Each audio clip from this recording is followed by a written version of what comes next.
peace and respect.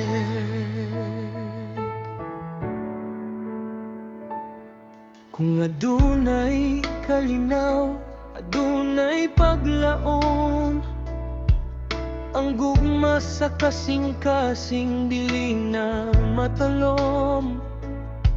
Respeto sa isig katawo atong ipakita, kayang tinuod nga kusog na asa pagamuma.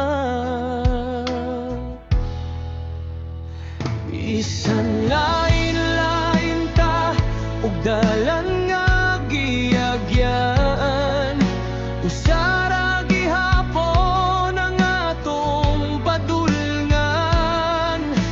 Magtinabangay, walay pagdumot, kayang kalinaw atong tubagon. Peace and respect, maoy atong dalan.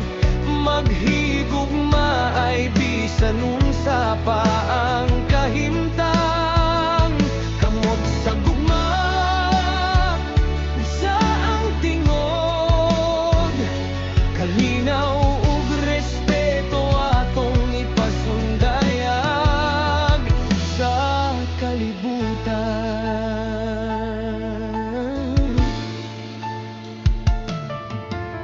Ayaw ug hukom paminawa ang uban, ang maayong pulong makahatag ug kahayag.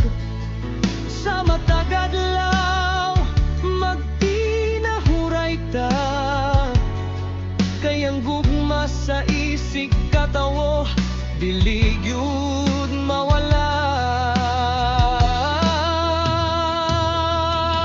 Usa ka kalibutan, usa ka pamilya, pagrespeto ug kalinaw atong bandera ra.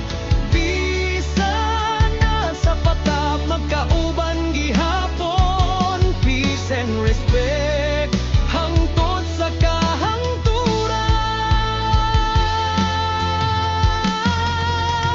Peace and respect, awit sa tanan.